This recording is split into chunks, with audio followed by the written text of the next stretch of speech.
Late night தூங்குறது அப்படிங்கிறது இன்றைக்கு இளம் பெண்கள் கிட்ட இருக்கக்கூடிய ஒரு வழக்கமா இருக்கு. ஸோ இன்னைக்கு வீட்டில் அம்மாக்கள் சொல்லக்கூடிய ஒரு முக்கியமான கம்ப்ளைண்ட் என்ன அப்படின்னு பார்த்தீங்கன்னா, பொண்ணுங்க நிறைய நேரம் வந்து தூங்காமல் இருக்காங்க. நைட்டில் ரொம்ப நேரம் வந்து தூங்காமல் உங்கள் ஃபோன் பார்க்குறாங்க. ஸோ காலையில் ரொம்ப லேட்டாக தான் எந்திரிக்கிறாங்க அப்படின்னு சொல்லக்கூடிய ஒரு கம்ப்ளைண்ட் இருக்குது. இரவு ரொம்ப நேரம் வந்து வெளிச்சிருக்கிறதுனால மாதவிடாய் கோளாறுகள் எப்படி உண்டாகுது? அறிவோம் ஆரோக்கியம் நேயர்கள் அனைவருக்கும் அன்பான வணக்கங்கள். நான் ஸ்ரீவர்மா மருத்துவமனையின் மகளிர் சிறப்பு மருத்துவர் ஜெயரூபா. இந்த நாள் இனிய நாளாக அமைய என்னுடைய மனமார்ந்த வாழ்த்துக்களும் பிரார்த்தனைகளும். லேட் நைட் தூங்குறது அப்படிங்கிறது இன்றைக்கு இளம் பெண்கள் கிட்ட இருக்கக்கூடிய ஒரு வழக்கமா இருக்கு. ஸோ இந்த மாதிரி இரவு ரொம்ப நேரம் வந்து வெளிச்சிருக்கிறதுனால மாதவிடாய் கோளாறுகள் எப்படி உண்டாகுது, அதை பற்றி நம்ம இன்னைக்கு பார்க்க இருக்கிறோம். ஸோ இன்னைக்கு வீட்டில் அம்மாக்கள் சொல்லக்கூடிய ஒரு முக்கியமான கம்ப்ளைண்ட் என்ன அப்படின்னு பார்த்தீங்கன்னா, பொண்ணுங்க நிறைய நேரம் வந்து தூங்காமல் இருக்காங்க. நைட்டில் ரொம்ப நேரம் வந்து தூங்காமல் உங்கள் ஃபோன் பார்க்குறாங்க. ஸோ காலையில் ரொம்ப லேட்டாக தான் எந்திரிக்கிறாங்க அப்படின்னு சொல்லக்கூடிய ஒரு கம்ப்ளைண்ட் இருக்குது. ஸோ இந்த மாதிரி இரவு ரொம்ப நேரம் வந்து அவங்க தூங்காமல் இருக்கிறனால அவங்களுடைய மாதவிடாயில் வந்து மாற்றம் உண்டாகுது. மிக முக்கியமாக வந்து பார்த்திங்க அப்படின்னா, மாதவிடாய் வந்து தள்ளி போகிறது, பிசிஓஎஸ் மாதிரியான பிரச்சனைகள், தைராய்டு மாதிரியான பிரச்சனைகள் வந்து உண்டாகிறது. நடுத்தர வயதில் இருக்கக்கூடிய பெண்களுக்கு வந்து சரியான இரவு தூக்கம் வந்து இல்லாததுனால உடம்புல பித்தம் வந்து அதிகரித்து உதிரப்போக்கு வந்து அதிகமாக உண்டாகிறது. இந்த 2 விதமான பிரச்சனைகளுமே வந்து உருவாகுது. ஸோ லேட் நைட் தூங்குறது அப்படிங்கிறதுனால நமக்கு நைட்டில் ஒரு 10லேருந்து 2 மணி வரைக்கும் இருக்கக்கூடிய தூக்கம் தான் நம்ம உடம்புக்கு தேவையான இந்த மெலட்டோனினை வந்து செக்ரேட் பண்ணக்கூடியது. ஸோ அந்த மாதிரி டைமில் நம்ம வந்து விழிச்சிட்டு இருக்கோம் அப்படின்னா நம்மளுடைய கல்லீரலும் வந்து தொடர்ந்து செயல்பாட்டிலே வந்து இருக்கும். ஏன்னா அந்த காலகட்டத்தில் தான் கல்லீரலும் வந்து புதுப்பிக்கக்கூடிய ஒரு காலகட்டம். ஸோ இரவு நேரம் ரொம்ப நேரம் நம்ம முழிச்சிருக்கிறதுனால நம்ம உடம்புல தொடர்ந்து வந்து குளுக்கோஸ் வந்து தேவைப்பட்டுட்டே இருக்கும். இதனால் வந்து கல்லீரலிருந்து நமக்கு வந்து சர்க்கரை வந்து உருவாகிக்கிட்டே இருக்கும். ஸோ அந்த மாதிரி நிலைகளில் தொடர்ந்து ரத்தத்தில் வந்து உங்களுக்கு சர்க்கரை வந்து இருக்குது. அந்த சமயத்தில் நம்ம எந்த விதமான உடல் உழைப்புமே இல்லாமல் நம்ம வந்து படுத்து ரிலாக்ஸாக இருப்போம். ஸோ அந்த நிலைகளில் நமக்கு அந்த குளுக்கோஸை யூஸும் பண்ண முடியாது. அந்த மாதிரி நிலைகளில் தான் உடம்புல வந்து தொடர்ந்து ரத்த சர்க்கரை அதிகமாகி இன்சுலின் ரெசிஸ்டன்ஸ் அப்படிங்கிறது ஃபார்ம் ஆக ஆரம்பிக்குது. அதனால தான் நிறைய நீங்கள் இன்றைக்கி லேட் நைட்டில் தூங்க போகக்கூடிய பெண்களுக்கெல்லாம் பார்த்தீங்க அப்படின்னா பிசிஓடி மாதிரியான பிரச்சனைகள் இருக்குது. ஏன்னா பிசிஓடிக்கு இன்சுலின் ரெசிஸ்டன்ஸ் அப்படிங்கிறது தான் மிக முக்கியமான ஒரு காரணம். ஸோ அடுத்ததாக நம்ம இந்த இரவு நேரத்தில் வந்து தூங்கும்பொழுது தான் நமக்கு அந்த மெலட்டோனின் ஹார்மோன் அப்படிங்கிறது சுரக்கும். இந்த மெலட்டோனின் அப்படிங்கிறது மிக முக்கியமான ஒரு உடம்ப இன்ஃப்ளமேஷனை குறைக்கக்கூடிய ஒரு ஹார்மோன். ஸோ இன்ஃப்ளமேஷனை குறைக்கக்கூடிய இந்த மெலட்டோனின் ஹார்மோன் நமக்கு வந்து குறைவாக இருந்தது அப்படின்னா உடம்புல ஒரு இன்ஃப்ளமேஷன் வந்து இருந்துகிட்டே இருக்கும். ஒரு லோ கிரேட் இன்ஃப்ளமேஷன் சொல்லலாம். ஸோ ஏன்னா அடிபட்டது அப்படின்னா உங்களுக்கு அதிகமான வலி இருக்கும். உடம்புல எப்போவுமே ஏதாவது ஒரு வலி இருந்துகிட்டே இருக்கும். கழுத்து பகுதியில், இடுப்பு பகுதியில், எந்தெந்த பகுதியெல்லாம் நீங்கள் பயன்படுத்துகிறீங்களோ அங்கெல்லாம் வலி இருந்துக்கிட்டே இருக்கும். ஸோ இதுதான் ஒரு லோ கிரேட் இன்ஃப்ளமேஷன் நம்ம உடம்புல இருக்கிறதுக்கான ஒரு அறிகுறி. ஸோ நிறைய பிசிஓடினால் பாதிக்கப்படுறவங்களுக்கு இன்ஃப்ளமேஷன்னாலையும் வந்து பிசிஓடி வருது அப்படிங்கிறதும் அந்த ஆராய்ச்சிகள் எல்லாமே வந்து சொல்லியிருக்காங்க. ஸோ இந்த இன்ஃப்ளமேஷனை வந்து அதிகப்படுத்துறது இரவு தூக்கம் வந்து நமக்கு சரியாக இல்லாதனால நமக்கு மெலட்டோனின் சரியாக கிடைக்கல அப்படின்னா இந்த பிரச்சனைகள் இருக்கும். அது மட்டும் இல்லாமல் அந்த இரவு நேரத்தில் நம்ம நல்லா தூங்கும் பொழுது நம்ம பிபியோட அளவு வந்து நல்லா குறையும். பாடி டெம்பரேச்சரும் வந்து நல்லா குறையும். ஸோ பாடி டெம்பரேச்சர் நல்லா குறையிறதுனால நமக்கு பித்தத்தோட அளவு வந்து குறைய ஆரம்பிக்கும். ஸோ பித்தம் வந்து சரியாக இல்லை, உங்களுக்கு பித்தமோட அளவு வந்து அதிகரிச்சுட்டே இருக்குது அப்படின்னா எண்ணெய் ஓட்டங்களும் வந்து நிறையா இருக்கும். அதிகமாக வந்து கோபப்படுறதோ இல்லை சின்ன சின்ன விஷயத்துக்கெல்லாம் நம்ம வந்து இரிட்டேட் ஆகிறது, இது கூட வந்து உதிரப்போக்கு அப்படிங்கிறது அதிகமாக இருக்கும். சில பேருக்கு வந்து பார்த்திங்கன்னா ஸ்பாட்டிங் மாதிரி தொடர்ந்து எடுத்துக்கிட்டே இருக்கும். ஸோ இதெல்லாம் வந்து பித்தம் அதிகரிக்கிறதுனால வரக்கூடிய ஒரு விஷயந்தான். ஸோ இது மட்டும் இல்லாமல் நீங்கள் இரவில் சரியாக தூங்கலை அப்படின்னா உங்கள் உடம்புக்கு தேவையான அந்த க்ரோத் அண்ட் டெவலப்மெண்ட் ஹார்மோன்ஸோட அளவு வந்து சரியாக இருக்காது. ஸோ அதனால் வந்து நல்ல கருமுட்டை உருவாகிறதோ இல்லை வந்து எண்டோமெட்ரியம் ப்ராப்பராக வந்து உருவாகிறது, இந்த விஷயங்கள்லாம் வந்து தடைப்படுறதுனால உங்களுக்கு மாதவிடாய் தள்ளி போகிறதுக்கான வாய்ப்புகள் இருக்குது. குழந்தையின்மை சம்பந்தமான பிரச்சனைகளும் வரதுக்கான வாய்ப்புகள் இருக்குது. ஸோ இது மட்டும் இல்லாமல் உங்களுக்கு இரவு தூக்கம் சரியாக இல்லை அப்படின்னா உங்களுடைய கல்லீரலும் வந்து பாதிக்கப்படும். ஸோ ஏன்னா கல்லீரலுக்கும் மாதவிடாய்க்கும் என்ன சம்மந்தம் அப்படின்னா நம்ம உடம்புல தேவையில்லாத ஹார்மோன்ஸ், ஈஸ்ட்ரோஜன் ஹார்மோனாக இருக்கட்டும் இல்லை நம்ம சாப்பிடக்கூடிய உணவுப் பொருட்கள்லேருந்து நமக்கு வந்து ஜீனோ ஈஸ்ட்ரோஜன்ஸ் அப்படிங்கிறது நம்ம உடம்புக்கு வந்து வரும். ஸோ இந்த மாதிரி தேவையில்லாத ஹார்மோன்ஸும் ஸ்ட்ரெஸ் ஹார்மோன்ஸையும் வந்து வெளியேற்றக்கூடியது இந்த கல்லீரல் தான். ஸோ கல்லீரல் வந்து இரவு நேரத்தில் வந்து தொடர்ந்து வேலையில் இருக்கும் பொழுது கல்லீரல் வந்து புதுப்பிக்கப்படக்கூடிய ஒரு நிலை வந்து குறைவாக இருக்கும். ஸோ அந்த மாதிரி நிலைகள்லையும் உங்களுக்கு வந்து இர்ரெகுலர் மென்ஸ்ட்ரல் சைக்கிள் வந்து உண்டாகலாம். அது மட்டும் இல்லாமல் உடல் பருமனும் வந்து உண்டாகலாம். ஸோ இது எல்லாமே வந்து நம்ம லேட் நைட் தூங்குறதுனால வரக்கூடிய பிரச்சனை. ஏன் லேட் நைட் தூங்குறோம்? மிக முக்கியமான ஒரு காரணம் வந்து பார்த்தீங்க அப்படின்னா இரவு நேரத்தில் ஃபோன் யூஸ் பண்ணுறோம். பண்ணுறது.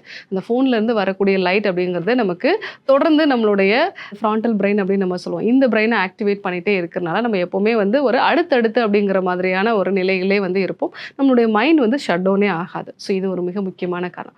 அடுத்ததாக நம்ம ரொம்ப ஸ்ட்ரெஸ்ஃபுல்லாக இருக்கும், நிறைய விஷயங்களை பற்றி தொடர்ந்து யோசிச்சுக்கிட்டே இருக்கோம் அப்படின்னாலும் இரவு தூக்கம் வந்து தடைப்படும். இன்னும் சில நபர்களுக்கு வந்து பார்த்தீங்க அப்படின்னா ப்ரெக்னன்சி காலகட்டத்தில், டெலிவரிக்கு அப்புறமா, இல்லை வந்து பீரியட்ஸ் வர்றதுக்கு முன்னாடி வந்து தூக்கம் தடைப்படுறதுக்கான வாய்ப்புகள் இருக்குது. இது இல்லாமல் ஒரு ப்ராப்பரான ஸ்லீப் ஹைஜீன் இல்லை. நான் வந்து ஒரு நாளைக்கு வந்து 8 மணிக்கு தூங்குறேன், ஒரு நாளைக்கு 11 மணிக்கு தூங்குறேன், ஒரு நாளைக்கு 2 மணிக்கு தூங்குறேன். இந்த மாதிரியான ஒரு ஸ்லீப் டைம் அப்படிங்கிறது ப்ராப்பராக இல்லாமல் இருந்துச்சு அப்படின்னாலும் உங்களுக்கு தூக்கம் வந்து சரியான ஒரு நிலையில் வந்து இருக்காது. ஸோ இந்த மாதிரி நிலைகளில் வந்து பார்த்திங்கன்னா சரியான இரவு தூக்கம் இல்லாமல் இந்த ஒரு காரணத்தினாலே உங்களுக்கு மாதவிடாய் கோளாறுகள் வந்து உண்டாகலாம். ஸோ மாதவிடாய் கோளாறுகள் இருக்குது அப்படிங்கிறவங்க இரவு 10 மணிக்கு முன்னாடியே நீங்கள் வந்து தூங்கிறது நல்லது. நல்ல ஒரு இரவு ரிலாக்ஸேஷனான ஒரு சில பயிற்சிகள்லாம் இருக்குது. அந்த பயிற்சிகளெல்லாம் நீங்கள் வந்து பண்ணிவிட்டு நீங்கள் தூங்க போனீங்க அப்படின்னா நல்ல இரவு தூக்கமும் வந்து இருக்கும். கல்லீரலும் வந்து புதுப்பிக்கப்படும். உங்களுடைய உடம்புக்கு தேவையான அந்த growth ஹார்மோன்ஸும் வந்து வரும். இது மட்டும் இல்லாமல் பிபியோட அளவு வந்து குறையிறது, உடம்போட டெம்பரேச்சரும் வந்து குறையிறது. இதனால் பித்தத்தோட அளவு வந்து குறையிறதுனால இரவு தூக்கம் வந்து ஆரோக்கியமாக இருந்தது. மிக முக்கியமாக 10 மணிலேருந்து 2 மணி வரைக்கும் இருக்கக்கூடிய இந்த இரவு தூக்கம் வந்து இருந்தது அப்படின்னா உங்களுக்கு ஹார்மோன் சம்மந்தமான பிரச்சனைகள் வந்து வராமல் தடுக்கலாம். உடல் பருமனையும் வந்து குறைச்சிக்கலாம். ஸோ இரவு அப்படிங்கிறது வந்து நம்ம உடலை புதுப்பிக்கக்கூடிய ஒரு டைம். ஸோ இந்த டைமில் நம்ம கரெக்டாக தூங்குறது அப்படிங்கிறது மாதவிடாய் வந்து ரெகுலராக இருக்கிறதுக்கு ரொம்பவே அவசியமான ஒன்று. ஸோ நீங்கள் கண்டிப்பாக இதை ஃபாலோ பண்ணி பாருங்கள். இன்றைக்கு இரவு தூக்கம் வந்து தடைப்படுறதுனால மாதவிடாயில் என்னென்னலாம் பாதிப்புகள் வந்து உண்டாகும் அப்படிங்கிறத நம்ம பார்த்தோம். இதே போன்று ஒரு நல்ல தகவலோடு உங்களை சந்திக்கிறோம். நன்றி, வணக்கம். ஸ்ரீ வர்மா ஆயுர்வேதா சிறப்பு சிகிச்சைகள்.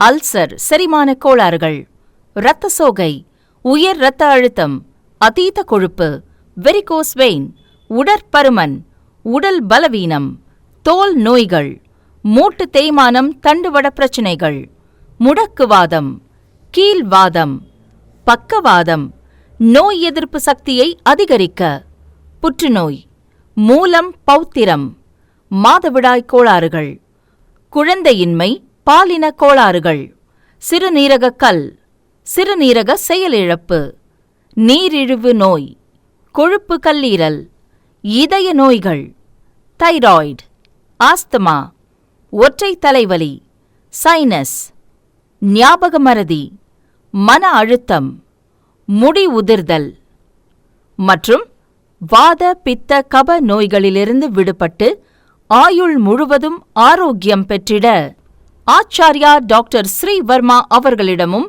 வெல்னஸ் குருஜி அவர்களிடமும் நேரடியாக பயிற்சியும் ஆசியும் பெற்ற doctor Hemala Tiruvallur, doctor Soumya Ambattur, doctor Revathi Kodambakkam, doctor Jeyaroopa Manapakkam, doctor Mangaiyarkarasi Velachery, doctor Jayakanthan Pondicherry, doctor Subashini Tiruvannamalai, doctor Saraswathi Salem, doctor Sharmila Trichy, doctor Maria Christina Thanjavur, doctor Malathi Coimbatore, doctor Lalitha Madurai, doctor Jebashin Nagercoil, Hosur doctor Sandhya, doctor Amrutha Bangalore, doctor Navneet Hyderabad, doctor Siddharth Mumbai. பட்டப்படிப்பு மற்றும் பட்ட மேற்படிப்பு முடித்த மருத்துவர்களை தமிழகம் முழுவதும் ஒவ்வொரு வாரமும் வெள்ளி, சனி, ஞாயிறு ஆகிய தினங்களில் சிறப்பு மருத்துவ முகாமில் சந்தித்து சிகிச்சை பெறலாம். ஆறறிவை மிஞ்சிய பேரறிவு.